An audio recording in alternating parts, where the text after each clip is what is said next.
میرے جوان سے کہا جائے کہ میرے بھائی چل نماز پڑھ تو بہت آسانی کے ساتھ لوگ کہہ دیتے ہیں مولانا ٹائم نہیں ملتا، مولانا وقت نہیں ملتا۔ میرے بھائی یاد رکھنا، تجھے کس نے کہا کہ وقت ملے تو نماز پڑھ؟ نہیں نہیں، قرآن کہتا ہے ان الصلاۃ کانت علی المؤمنین کتابا موقوتا، کہ مومنوں پر مقررہ وقت کی پابندی کے ساتھ نماز فرض ہے۔ یعنی وقت ملے تو نماز نہیں، پہلے نماز پڑھو پھر وقت ملے تو دوسرے کام کرو۔ ہم پر پہلے نماز فرض کی گئی ہے، اور انقلاب کیسے آئے گا، تبدیلی کیسے آئے گی؟ یاد رکھنا، جب اللہ تبارک و تعالی کسی قوم سے مدد کا ہاتھ اٹھا لیتا ہے تو پھر وہ قوم تباہ اور برباد ہو جاتی ہے، وہ قوم تباہی کے دہانے پر پہنچ جاتی ہے۔ کیا آپ کو نہیں پتا؟ اللہ اکبر، سیدنا فاروق اعظم رضی اللہ تبارک و تعالیٰ عنہ، ان کو شہید کرنے کے لیے ان پر حملہ کیا ہے فیروز نامی ایک شخص نے، ایک مجوسی نے، اور زخموں سے خون بہ رہا ہے، زخموں سے خون رس رہا ہے۔ ایسے عالم میں فاروق اعظم تیمم کرتے ہیں، اور تیمم کر کے اٹھ کر کے کھڑے ہوتے ہیں۔ کسی نے کہا امیر المومنین پورا وجود لہو لہان ہے اور آپ نماز کی تیاری کر رہے ہیں۔ فاروق اعظم فرماتے ہیں میں نے انہی کانوں سے اپنی آنکھوں کی ٹھنڈک مصطفیٰ جان رحمت سے سنا ہے کہ جس نے نماز چھوڑ دی اس کا دین میں کوئی حصہ نہیں، اس لیے کہ نماز دین کا ستون ہے۔ آپ مجھے بتائیں نا، آج اللہ اکبر، اگر آپ کے گھروں سے دھواں اٹھ رہا ہے، اگر آپ کے گھروں کو جلایا جا رہا ہے، یا تمہیں گھر سے بے گھر کیا جا رہا ہے، تو تھوڑی دیر تصور تو کرو، جو قوم اللہ کے گھر کو ویران کر دے، کیا اس قوم کے گھروں کو ویران نہیں کیا جائے گا؟ مجھے بتاؤ، تمہارے گھروں پہ بلڈوزر چل رہے ہیں تو تمہیں اتنی تکلیف ہو رہی ہے، برسوں سے تم نے اللہ کے گھروں کو ویران کیا ہے، کبھی یہ تو سوچا ہوتا؟ یاد رکھنا، میں کسی کی حمایت یا مخالفت کرنے نہیں آیا، لیکن میری قوم کے جوانوں ہزاروں کی تعداد میں یہاں جو ٹھاٹے مارتا وہ سمندر موجود ہے، اللہ کی عزت کی قسم اگر محسوس کر لے کہ ہم نے اللہ تبارک و تعالیٰ کے ساتھ کتنی جفا کی ہے، جس نے ہمیں ماں کے پیٹ کے اندر خوبصورت شکل عطا فرمائی، پیدا ہونے سے پہلے ماں کے سینے میں ہمارے لیے غذا پیدا فرمائی، ماں کے دل میں ممتا پیدا کی، باپ کے دل میں شفقت پیدا کی، زمین کا فرش بچھایا، آسمان کا شامیانہ تانا، اتنی نعمتیں دی، اتنی قوتیں دی، اتنی عزتیں دی، چلنے کی طاقت اس نے دی، بولنے کی طاقت اس نے دی، حسن و جمال اس نے دیا، کھانے پینے کی قوت اس نے دی، اس نے سب کچھ دیا۔ دوستوں کے لیے وقت ہے، بیوی کے لیے وقت ہے، بچوں کے لیے وقت ہے، بھائیوں کے لیے وقت ہے، سب کے لیے وقت ہے، حتیٰ کہ اپنے کتوں کو ٹہلانے کے لیے وقت ہے، حتیٰ کہ چڑیا کوے پالنے کے لیے وقت ہے، حتیٰ کہ طوطا مینا کو دینے کے لیے وقت ہے۔ لیکن وہ خدائے وحدہ لا شریک جس نے ساری نعمتیں عطا کی ہے، اس کے لیے 10 منٹ کا ٹائم نہیں۔ سن لو، حالات اس سے بھی بدتر ہوں گے، حالات اس سے بھی زیادہ بگڑیں گے اگر ہم نے اپنے آپ کو بدلنے کی کوشش نہیں کی۔ کوئی پناہ دینے والا نہ ہوگا، کوئی مدد کرنے والا نہ ہوگا۔ اللہ اکبر، فرمایا گیا جب مسجدیں تعمیر کی جاتی ہے، جب مسجدیں بنائی جاتی ہے اور اس میں نماز ادا کرنے کے لیے لوگ نہیں آتے تو رات کی تاریکی میں مسجد اللہ کی بارگاہ میں عرض کرتی ہے مولا جس نے مجھے ویران کیا تو ان کے گھروں کو ویران کر دے۔ ہمارے گھر ویران کیوں نہیں ہوں گے؟ ہمارے گھروں سے آگ کے دھوئیں کیوں نہیں نکلیں گے؟ ہمارے گھروں کو زمین بوس کیوں نہیں کیا جائے گا؟ اس لیے کہ ہم نے برسوں سے اللہ کے گھروں کو ویران کر دیا۔ جمعہ کی 2 رکعت کے سوا ہمارے نامہ اعمال میں ہے کیا؟ ایک جمعہ کی 2 رکعت۔ مسلمانوں کی 95% آبادی نماز کے لیے نہیں۔ رمضان المبارک کا حال یہ ہے، تراویح سے لوگ غائب۔ اتنی رکعتیں مولانا کیسے پڑھیں گے؟ دوستوں کے ساتھ گھنٹوں کھڑے رہ سکتے ہو، اور رب کی بارگاہ میں کھڑے نہیں رہ سکتے. جم کے لیے، جسم کو بنانے کے لیے ہم برابر وقت نکال لیتے ہیں. میں اپنے جوانوں سے کہتا ہوں بالکل جم کرو، وقت نکالو، لیکن یہ بھی کہتا ہوں جسم بنانا ہے تو جم جاؤ، اور اگر قبر کے کیڑوں سے جسم کو بچانا ہے تو مسجد میں آؤ. سبحان اللہ سبحان اللہ. جم جاؤ گے تو جسم بنے گا، مسجد میں آؤ گے تو جسم قبر میں بچے گا. ہاں ہاں ایسے بھی لوگ ہیں، ایسے بھی لوگ ہیں کہ جن لوگوں کے کفن کو بھی مٹی نے میلا نہیں کیا، ان کے کفن بھی محفوظ رہے. ارے دور کہاں جاتے ہیں اور کدھر جاتے ہیں؟ یہی مراد آباد کی سرزمین ہے، اور اس سرزمین پر ایک اللہ رب العزت کا ایسا بندہ جو اپنے وقت کا عظیم عاشق رسول تھا، جسے دنیا، اور وہ بھی اللہ اکبر، مجاہد حریت، مجاہد آزادی 1857 کا وہ عظیم ہیرو جس نے انقلاب میں اپنا خون جگر دے کر کے اللہ اکبر اسی ملک کی آزادی کے لیے بنیادیں فراہم کی، اسے دنیا سید کفایت علی کافی مراد آبادی کے نام سے جانتی اور پہچانتی ہے. آپ جانتے ہیں ان کے مزار مقدس سے روڈ ہو کر کے گزر رہی تھی، اور اللہ اکبر جب کھدائی ہوئی تو اس وقت لوگوں نے دیکھا کافی مراد آبادی کا جسم تو جسم محفوظ تھا، لیکن کفن کو بھی مٹی نے میلا نہیں کیا تھا. یہ کس کی زندگی ہے؟ اللہ اکبر، یہ اللہ کے وفادار لوگوں کی زندگی ہے، یہ اللہ اور رسول کے وفادار لوگوں کی زندگی ہے. کافی مراد آبادی کا ذکر آیا تو ایک بات میں اپنے جوانوں کو بتانا چاہتا ہوں، اس لیے کہ یہ مراد آباد کے قریب کا علاقہ ہے، بلکہ مراد آباد کا ایک حصہ ہے. تھوڑا سا یاد رکھنا، ہم نے اپنے اسلاف کو بھلایا. میرے پیارے آقا علیہ السلام کے پیارے دیوانوں، ہم بہت عشق رسول کی بات کرتے ہیں، ہم بہت محبت رسول کی بات کرتے ہیں، لیکن بڑی معذرت کے ساتھ بڑے بڑے علماء موجود ہیں. حضرت مفتی صاحب قبلہ بھی یہاں موجود ہے. اگر میں غلطی کروں، حالانکہ میرا کوئی علمی معیار نہیں،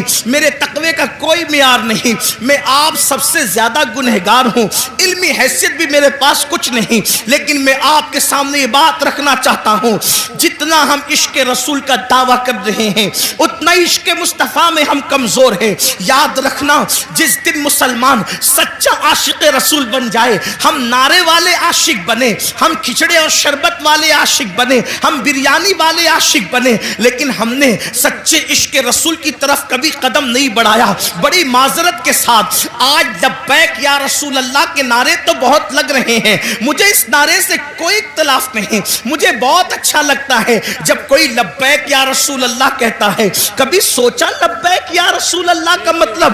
یا رسول اللہ میں حاضر ہوں. حضور کہہ رہے ہیں نماز کے لیے آ، کیا کبھی کہا یا رسول اللہ میں حاضر ہوں؟ حضور بلا رہے نماز کے لیے آ، وہاں سے تو غیر حاضر ہے. حضور فرما رہے اپنے چہرے پہ داڑھی سجا، وہاں سے غیر حاضر ہے. حضور فرما رہے ماں باپ کے حقوق ادا کر، وہاں سے تو غیر حاضر ہے. حضور فرما رہے ہیں اپنے بھائیوں کے حقوق ادا کر، وہاں سے تو غیر حاضر ہے. حضور صلہ رحمی کے لیے فرما رہے ہیں، وہاں سے تو غیر حاضر ہے. حضور بیوی کے ساتھ اس نے سلوک کا حکم فرما رہے ہیں، وہاں سے تو غیر حاضر ہے. حضور بچوں کی اچھی تربیت کے لیے کہہ رہے ہیں، وہاں سے تو غیر حاضر ہے. حضور پڑوسیوں کے حقوق کی بات کر رہے ہیں، وہاں سے تو غیر حاضر ہے. پھر کس منہ سے تو لبیک یا رسول اللہ کا نعرہ لگا رہا ہے؟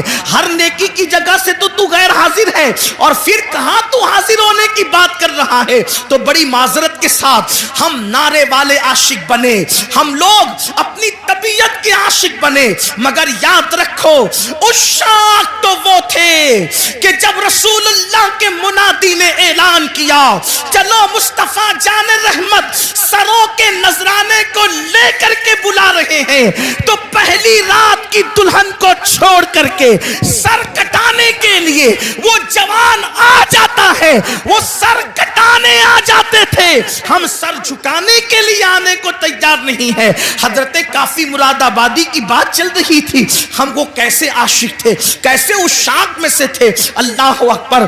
جب ان کو پھانسی کی سزا وہ لوگوں نے اپنے طور پر دینے کی کوشش کی، حالانکہ وہ کوئی سزا نہیں تھی، عشق کی سزا نہیں ہوتی، عشق میں تو مزہ ہوا کرتا ہے۔ حضرت نظمی مہریروی رحمت اللہ علیہ نے بڑی پیاری بات کہی ہے، کہتے ہیں عشق گر جرم ہے پھانسی کی سزا دو مجھ کو، عشق گر جرم ہے پھانسی کی سزا دو مجھ کو، پر درے یار پہ مجھ کو یہ سزا دی جائے، پر درے یار پہ مجھ کو یہ سزا دی جائے۔ حضرت کافی مراد آبادی سے کہا جاتا ہے، اللہ اکبر، ہر مرنے والے سے پوچھا جاتا ہے، ہر پھانسی جس کو دی جاتی ہے، جس کی گردن پہ تلوار رکھی جاتی ہے، جس کو دنیا سے رخصت کیا جاتا ہے، اس کی آخری خواہش پوچھی جاتی ہے، اے کافی تم بھی بتاؤ کہ تمہاری آخری خواہش کیا ہے؟ اللہ اکبر، آپ مجھے بتائیں تو صحیح، اب زندگی باقی نہ رہے گی، زندگی کا چراغ گل ہو جائے گا، اب زندگی کی رانائیاں نہ رہے گی، زندگی کی بہاریں اجڑ جائے گی، اور ان سے پوچھا جا رہا ہے کافی تمہاری آخری خواہش کیا ہے؟ دیکھو اس شاق ایسے ہوتے ہیں، انقلاب ان سے آتا ہے، انقلاب ایسے لوگ بپا کرتے ہیں۔ اللہ اکبر، جب حضرت کافی مراد آبادی کو کہا گیا آخری خواہش کیا ہے تو فرماتے ہیں پوری زندگی اپنے نبی کی نعت لکھتا رہا، آخری خواہش یہی ہے کہ دنیا سے جاتے جاتے میں اپنے نبی کی ایک نعت میں اضافہ کرتے جاؤں۔ اور آپ اندازہ کریں یہ زمین اہل علم کی زمین ہے، ان سے پوچھو اگر بچہ پاس میں بیٹھ کے رو رہا ہو تو اگر شیر کی آمد ہوتی ہے تو کسی کے رونے کی آواز ہی سے شیر کی آمد ختم ہو جاتی ہے، اشعار پھر ذہن میں نہیں آتے۔ لکھنے کے لیے سکون چاہیے، لکھنے کے لیے یکسوئی چاہیے، لکھنے کے لیے ماحول اچھا چاہیے، یہی تو لکھنے کا طریقہ ہے، تبھی تو اشعار تخلیق ہوتے ہیں، تبھی تو اشعار جو ہے وہ ترتیب پاتے ہیں۔ لیکن جس کے سامنے پھانسی کا پھندا ہو اور پھر کہا جا رہا ہے آخری خواہش، تو فرماتے ہیں نہ بچے یاد آ رہے ہیں، نہ بیوی یاد آ رہی ہے، نہ مرید یاد آ رہے ہیں، نہ دوست یاد آ رہے ہیں، نہ احباب یاد آ رہے ہیں، یاد آیا تو اللہ کا محبوب یاد آیا، اسی کو عشق کہتے ہیں۔ یاد آیا تو خدا کا محبوب یاد آیا، کہتے ہیں ایک نعت لکھنا چاہتے ہیں، لیکن آپ سے کہنا چاہتا ہوں اس پھانسی کے پھندے کو دیکھ کر اس عاشق مصطفیٰ نے جو آخری نعت لکھی ہے کوئی اس میں نقص نہیں نکال سکتا۔ اللہ اکبر، ایسا لگتا ہے عشق اور ادب دونوں ایک دوسرے سے گلے ملتے نظر آ رہے ہیں، ادبی رانائیاں ایسی اور عشق کا معیار، اللہ اکبر، بلکہ یوں کہیے عشق کا جبریل مکمل اپنے سدرہ پر نظر آ رہا ہے، اس شان کے ساتھ نعت لکھی ہے، اور وہ مشہور زمانہ کلام یہ ہے کوئی گل باقی رہے گا نہ چمن رہ جائے گا، کوئی گل باقی رہے گا نہ چمن رہ جائے گا، پر رسول اللہ کا دین حسن رہ جائے گا، اطلس و کم خواب کی پوشاک بے نازا نہ ہو، اس تنے بے جان پر خاکی کفن رہ جائے گا، ہم سفیر و باغ میں ہیں کوئی دم کا چہچہا بلبلیں اڑ جائے گی سونا چمن رہ جائے گا، بلبلیں اڑ جائے گی سونا چمن رہ جائے گا، بلبلیں اڑ جائے گی سونا چمن رہ جائے گا، جو پڑے گا صاحب لولاک کے اوپر درود، جو پڑے گا صاحب لولاک کے اوپر درود، آگ سے محفوظ اس کا تن بدن رہ جائے گا، آگ سے محفوظ اس کا تن بدن رہ جائے گا، نام شاہان جہاں مٹ جائیں گے لیکن یہاں کافی نے کل کہا تھا انگریزوں کے لیے کہا تھا، اور میں آج اس عاشق رسول عالم ربانی کے اس مصرے کو آج کے فرعونوں کے لیے پڑھتا ہوں، نام شاہان جہاں مٹ جائیں گے لیکن یہاں نام شاہان جہاں مٹ جائیں گے لیکن یہاں حشر تک نام و نشان پنجتن رہ جائے گا. اللہ نعرہ تکبیر، نعرہ رسالت، علماء اہل سنت، مسلک اعلی حضرت، مسلک اعلی حضرت، تاجدار دو عالم کانفرنس، انجمن غلامان غوث و رضا، نعرہ تکبیر، حضرت علامہ سید امین القادری صاحب قبلہ. سبحان اللہ سبحان نام اللہ. شاہان جہاں مٹ جائیں گے لیکن یہاں حشر تک نام و نشانے پنجتن رہ جائے گا اور سب فنا ہو جائیں گے، سب فنا ہو جائیں گے. کافی وہ لیکن حشر تک سب فنا ہو جائیں گے، کافی وہ لیکن حشر تک نام حضرت کا، نعت حضرت کا زبانوں پر سخن رہ جائے گا، نعت حضرت کا زبانوں پر سخن رہ جائے گا. جب کافی نے یہ نعت لکھی انگریز جل بلا گیا، تیش میں آ گیا، کہا اس کو اب آسانی سے مرنے نہیں دیں گے، اس کو صرف پھانسی کی سزا نہیں دیں گے، اس کے دل و دماغ میں عشق کا سودا اتنا سمایا ہے، اب اس کو بہت درد اور دکھ دے کر کے ماریں گے. یہ ہمارے بزرگوں کی قربانیاں آج کے تناظر میں دیکھو، آج کے ظلم زیادتی کے ماحول میں دیکھو. کافی کو کہا آسانی سے نہیں ماریں گے اور دکھ دے کر کے ماریں گے. دکھ کیا دیں گے؟ اس زمانے میں جو استریاں ہوتی تھی وہ کوئلے کی ہوتی تھی، اندر کوئلے ڈال کر اس کو گرم کیا جاتا تھا. حضرت کافی مراد آبادی کو کوئلے کی استری کے اندر کوئلے ڈال کر جب آگ دہکائی گئی تو کافی کے بدن پر وہ استری چلائی گئی، جسے آپ آئرن کہتے ہیں، جسے پریس کہتے ہیں، وہ استری حضرت کافی کے بدن پہ گرم گرم چلائی گئی.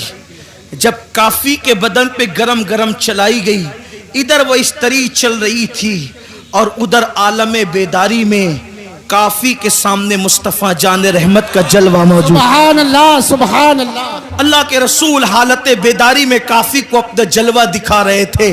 کافی رو پڑے اور کہتے آقا میں نے دیر کر دی، کاش مجھے معلوم ہوتا یہ صدمہ اٹھا کر آپ نظر آتے ہیں تو میں اس طری چلوانے میں اتنی دیر کیوں کرتا، یہ کام میں پہلے کر دیا ہوتا، آپ کے جلوہ یار پہلے نظر آ جاتا. آپ اندازہ فرمائیں، لیکن کسی کے دل کے تار مدینے کی سرکار سے اتنے مضبوطی سے جڑے تو ہوں کہ پھانسی کا پھندا دیکھ کر بھی انہیں مصطفیٰ جان رحمت یاد آئے، حضور کا ذکر یاد آیا. بڑی معذرت کے ساتھ ہم عشق رسول کا دعویٰ تو کرتے ہیں لیکن حضور ہمیں کب یاد آتے ہیں؟ ان کو پھانسی کا پھندا دیکھ کر بھی حضور یاد آ رہے ہیں، حضور کو وہ وہاں بھی نہیں بھولے، پھانسی کا پھندا دیکھ کر بھی نہیں بھولے. آپ سے پوچھتا ہوں حضور ہمیں کب یاد آتے ہیں؟ آقا ہمیں کب یاد آتے ہیں؟ جب چہروں سے داڑیاں منڈا کر گٹروں میں پھینکنے کی تیاری کرتے ہو تب آقا یاد آتے ہیں. نرم نرم گدوں پر لیٹ کر جب گندی فلمیں دیکھتے ہو تب آقا یاد آتے ہیں. اللہ اکبر. جب چوریاں کرتے ہو تب آقا یاد آتے ہیں، جب سود کے دھندے کرتے ہو تب آقا یاد آتے ہیں. بتاؤ حضور ہمیں کہاں یاد آتے ہیں؟ جو قوم اپنے نبی سے یوں جفا کرے، جو قوم اپنے نبی سے یوں بے وفائی کرے، جو قوم اپنے نبی کے دل کو نشتر لگائے، یاد رکھنا تمہارے چہرے پہ چلنے والے وسترے تمہارے چہرے پر اتنی تکلیف نہیں پہنچاتے جتنا قبر انور میں مصطفیٰ جان رحمت کے دل کو تکلیف پہنچاتے ہیں. جو قوم سجدوں کو ترک کر کے، جو قوم مسجدوں کو ویران کر کے قبر انور میں مصطفیٰ جان رحمت کا دل دکھائے، اس قوم کو عزت کی سانس لینا نصیب ہوگی، اس قوم کو وقار نصیب ہوگا، اس قوم کو عزت نصیب ہوگی. نہیں. سن لو, ہم کسی مردہ نبی کے ماننے والی قوم نہیں, ہم تو اس نبی کو مانتے ہیں جس کے بارے میں بریلی کے تاجدار نے کہا تو زندہ ہے واللہ, سبحان تو اللہ, زندہ ہے واللہ, میرے چشم عالم سے چھپ جانے والے ہمارے آقا زندہ ہیں, اور صرف زندہ نہیں بلکہ ہماری جانوں سے زیادہ قریب ہیں. اب بتاؤ, جب آقا ہماری جانوں سے زیادہ قریب ہیں, اللہ اکبر, جب ایک بیٹا اپنے ہاتھ میں شراب کی بوتل لیتا ہے تو اس کے ماں کا دل کتنا دکھتا ہے, تو شراب کی بوتل بیٹے کے ہاتھ میں دیکھ کر جتنا ماں کا دل دکھتا ہے اس سے زیادہ شراب پینے والے کو شراب پیتا دیکھ کر مصطفیٰ جان رحمت کے دل کو تکلیف پہنچتی ہے. جب تم اپنے چہروں سے داڑیاں مڈاتے ہو نا تو اس وقت میرے آقا کے دل کو بہت تکلیف پہنچتی ہے, کیونکہ ماں اپنے بچے سے جتنا پیار نہیں کرتی اس سے کروڑوں درجہ زیادہ مصطفیٰ جان رحمت نے اپنی امت سے پیار کیا ہے. مجھے حیرت ہے, اللہ اکبر, ہر پیار کرنے والے کے بدلے میں ہم نے پیار دیا, ہر محبت کے بدلے میں ہم نے محبت دی. اللہ اکبر, آپ سے پوچھنا چاہتا ہوں, اپنے جیسے کسی ایک انسان سے پیار کیا, اس کے پیار میں رات رات بھر جگتے رہے, اس کو تحفے دیتے رہے, اس کی وجہ سے سب سے تعلق توڑ لیا,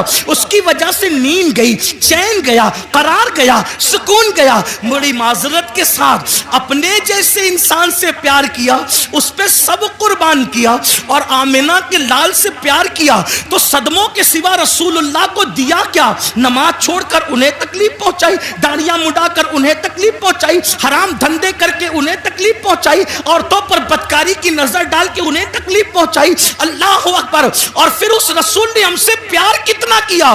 ہم تو 1400 سال کے بعد پیدا ہونے والے تھے, ہماری پیدائش سے 14 صدیاں پہلے جس نے ہمارے گناہوں کو یاد کر کے رب کی بارگاہ کے اندر مغفرت کی دعائیں کی.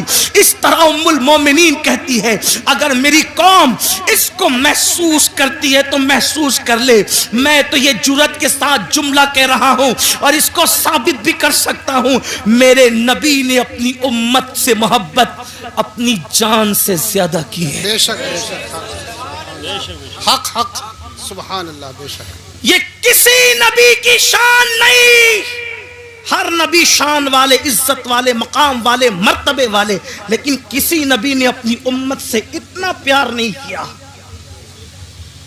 اگر آپ اس کو سن سکتے تو میں پیش کرنا چاہتا ہوں, محسوس کرو میری قوم کے جوانوں, حضرت نوح کی قوم نے جب نوح کو ستایا تو نوح نے کہا مولا ان کو ہلاک کر دے, ڈبا دے ان کو, ایسا طوفان بھیج کے یہ غرق ہو جائیں, ان کا کوئی نہ بچے. یہی ہوا. حضرت لوط کو قوم نے ستایا, لوط علیہ السلام نے عرض کی مولا ان پہ پتھروں کی برسات کر دے. صالح علیہ السلام کی اونٹنی کی کونچے کاٹی گئی, صالح علیہ السلام نے قوم کے لیے دعائے ضرر فرمائی, ہلاکت کی دعا فرمائی, مولا انہیں ہلاک کر دے, اور ہو گئی وہ قوم ہلاک. ان کی پوری داستان قرآن میں موجود ہے. جی, صالح علیہ السلام پہ میرے ماں باپ قربان, واللہ کسی نبی کی ادنا سی توہین کفر ہے, لیکن میں یہاں پر صرف تقابل کر کے بتانا چاہتا ہوں. صالح علیہ السلام کی اونٹنی کی جو آپ کے معجزے کے ذریعے سے پہاڑ سے نکلی تھی, اس کی کونچے کاٹی گئی تو آپ نے ان کے لیے ہلاکت کی دعا کی. حضرت صالح کو زخمی نہیں کیا, صالح کے معجزے اور دعا کی برکت سے جو اونٹنی آئی تھی جسے قرآن ناقۃ اللہ کہتا ہے, اس کو تکلیف پہنچائی, اللہ نے عذاب نازل کیا.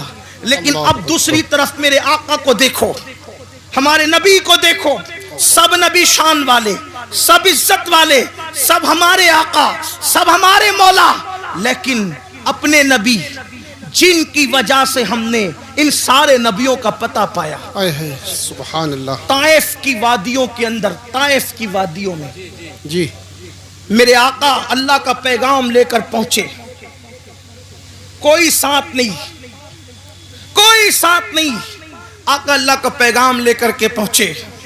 وہاں کے مالداروں سے, سرداروں سے ملاقات کی, کہا کہ اللہ نے نبی بنا کر کے بھیجا. تو ان بدبختوں نے جواب دیا کیا تو ہی ملا تھا؟ اللہ کو نبی بنانے کے لیے؟ معاذ اللہ، اس طرح کی گستاخانہ باتیں ان بدبختوں نے کی۔ اسی پہ بس نہیں کیا، جو طائف کے اوباش لڑکے تھے ان کو میرے آقا کے پیچھے لگا دیا اور کہا کہ ان کے بارے میں چلاؤ، غلط جملے چلاؤ۔ کیا غلط جملے تھے اب اس کو نقل نہیں کرتا۔ وہ چلاتے تھے اور حضور پہ پتھر مارتے تھے، حضور پہ پتھر مارتے تھے، کبھی سر پہ پتھر لگے، کبھی بدن پہ پتھر لگے، اور پھر لکھا ہے سیرت نگاروں نے، اتنا خون بہا آمینہ کے لال کا، اتنا خون بہا میرے اور آپ کے آقا کا کہ حضور کا پورا وجود لہو لہان ہو گیا، حتیٰ کہ نالین شریف خون سے بھر گئی۔ بتقاضۂ بشریت جب میرے آقا پر گشی کی کیفیت طاری ہوئی تو حضور بیٹھ گئے زمین پر، اللہ کے حبیب زمین پر بیٹھ گئے۔ اللہ اکبر! جب گشی کی کیفیت میں میرے آقا زمین پر بیٹھے ہیں تو دونوں طرف سے ہاتھ پکڑ کے حضور کو انہوں نے اٹھایا، اور اٹھانے کے بعد پھر پتھروں کو آقا کی پنڈلیوں پہ مارنا شروع کیا۔ آپ تھوڑا تصور میں لائیں، آپ ذرا غور کریں۔ اللہ اکبر! مراد آباد والوں، عشق مصطفیٰ کا دعویٰ کرنے والوں، غلامی رسول میں موت بھی قبول ہے کا دعویٰ کرنے والوں، ذرا اپنی نبی کی محنتوں کا احساس کرو۔ یہ اذانیں ہمارے گھر تک آسانی سے نہیں پہنچی، یہ دین ہمارے گھر تک آسانی سے نہیں پہنچا، یہ قرآن جو اس پر دھول تہ بتہ جمتی جا رہی ہے اتنی آسانی کے ساتھ ہمارے گھروں تک نہیں پہنچا۔ ان قربانیوں کو تو دیکھو، آپ کیا سمجھتے ہو چاند کے ٹکڑے ہوئے اور دین پھیل گیا، سورج پلٹا اور دین پھیل گیا؟ چاند کے ٹکڑے ہونا برحق ہے، سورج کا پلٹنا برحق ہے، مگر سن لو، یہ جو دین پھیلا ہے صرف معجزات دکھا کر نہیں، معجزات سے زیادہ حضور کی محنتوں سے پھیلا ہے۔ اور وہ محنتیں کس ٹائپ کی ہے، وہ محنتیں کس انداز کی ہے؟ آقا علیہ السلام پہ گشی کی کیفیت ہے، میرے نبی پر گشی کی کیفیت ہے، اور دونوں طرف سے ہاتھ پکڑ کے اٹھایا جاتا ہے اور پنڈلیوں پہ پتھر مارے جاتے ہیں۔ کبھی پنڈلی پر کوئی چیز لگے نا، اسے پنڈلی کہتے ہیں، یہاں پہ گوشت کم ہوتا ہے۔ اللہ اکبر! حضور علیہ السلام کو یوں مارا جا رہا ہے۔ اللہ اکبر! غیرت، اللہ تبارک و تعالیٰ کی غیرت جوش میں آتی ہے جیسا کہ اس کی شان ہے۔ اور پھر اللہ بلبل سدرہ سید الملائکہ جبریل امین کو بھیجتا ہے، محبوب کی مرضی تو پتا کرو، محبوب کیا چاہتے ہیں؟ جبریل آ کے کہتے ہیں یا رسول اللہ، آپ کا رب آپ کو سلام کہتا ہے، اور فرماتا ہے اگر آپ چاہیں ان دونوں پہاڑیوں کو آپس میں ملا دیا جائے اور طائف والوں کو پیس دیا جائے، ان کا نام و نشان ختم ہو جائے۔ اس وقت میرے نبی نے کہا تھا جبریل کن کے لیے؟ کلمہ پڑھنے والوں کے لیے نہیں، نعت پڑھنے والوں کے لیے نہیں، تعریف کرنے والوں کے لیے نہیں، حضور کی محبت کا اظہار کرنے والوں کے لیے نہیں، نفرت کرنے والے، پتھر مارنے والے، حضور کا مذاق اڑانے والے، جب ان پر عذاب آ رہا تھا اور محبوب کے حکم کا انتظار تھا جبریل کو کہ محبوب کہتے کیا ہیں، تو آقا نے فرمایا جبریل میرے اللہ سے کہہ دیں کہ اللہ نے مجھے رحمت بنا کر بھیجا ہے، یہ مجھ پر ایمان نہیں لاتے، توجہ، یہ مجھ پر ایمان نہیں لاتے، لیکن میں امید کرتا ہوں کہ ان کی آنے والی نسلیں مجھ پر ایمان لائے گی۔ اور آقا علیہ السلام نے کہا اللہم اہدی قومی، اے اللہ میری قوم کو ہدایت عطا فرما، جو کافروں کے لیے بھی اس طرح ہلاکت کی دعا نہ کرے، ان سے محبت کا یوں اظہار کرے۔ اس آقا کو اپنی ایمان والی امت سے پیار کتنا تھا، بس اتنا۔ اپنی بات سمیٹ لوں اس لیے کہ مجھے احساس ہو رہا ہے کہ آپ دیر سے بیٹھے اور وقت بھی مکمل ہونے کے قریب ہے، شاید 12 بجے تک کا ٹائم تھا اور اب 12:30 سے بھی زیادہ تجاوز ہو رہا ہے، لیکن ایک بات عرض کرتا ہوں، محسوس کرنا، گھر جا کے سوچنا، سب کی محبتوں کا احساس کیا، سب کی محبتوں کا۔ حضور نے اپنی جان سے زیادہ ہم سے پیار کی، ہماری ماں ہم سے اتنا پیار نہیں کر سکتی۔ میری قوم کے ان جوانوں کو میں کہتا ہوں، رات رات بھر فلم دیکھنے والے، اگر تو فلم دیکھ رہا ہے تو میری ان باتوں کو گھر جا کر سوچنا، نرم نرم گدوں پر لیٹ کر کے زنا کے مناظر دیکھنے والے، اگر تو دیکھ رہا ہے تو ذرا یہ سوچنا غور کرنا کہ جس نے اپنی جان سے زیادہ ہم سے پیار کیا، پوری رات ہمارے لیے مغفرت کی دعائیں کی، جب مغفرت کی دعائیں کرنے کھڑے ہوتے تھے تو پیر سوج جاتے تھے۔ ام المومنین اما عائشہ کہتی ہے ایسا لگتا تھا کہ جیسے پیر پھٹ جائیں گے اور اس سے خون نکلنے لگے گا۔ میں کہتی تھی یا رسول اللہ بس بھی کیجئے، اللہ آپ کی امت کو بخش دے گا۔ تو آقا فرماتے ہیں عائشہ میری امت بہت گنہگار ہے۔ اللہ اکبر۔ ام المومنین کہتی ہے ایک دن میں نے حضور کو دیکھا کہ بیٹھ کر کوئی نماز پڑھ رہے ہیں، بیٹھ کر میں نے عرض کی آقا آپ بھی بیٹھ کے نماز پڑھنے لگے؟ تو آقا فرماتے عائشہ میری امت کے غم نے مجھے بوڑھا کر دیا، میری امت کے غم نے مجھے بوڑھا کر دیا۔ اللہ اکبر۔ آپ مجھے بتاؤ ہر ایک کو محبت کے بدلے میں محبت دینے والوں، نبی کو محبت کے بدلے میں صدمے کے سوا اس امت نے دیا کیا ہے؟ آپ کہتے ہیں لوگ ہم سے نفرت کر رہے ہیں، کیوں نہ لوگ نفرت کریں، ہم نے نبی کو بدلے میں کیا دیا؟ میرے آقا کی محبت کا احساس کر سکتے ہو؟ صاحب معارج لکھتے ہیں، صاحب معارج اپنی کتاب میں لکھتے ہیں جس کا مفہوم پیش کر رہا ہوں۔ ایک مرتبہ سیدہ کائنات مخدومہ کائنات سیدہ فاطمہ الزہرا اپنے بابا کے پاس آئی اور آ کر کے عرض کرنے لگی بابا آپ اللہ کے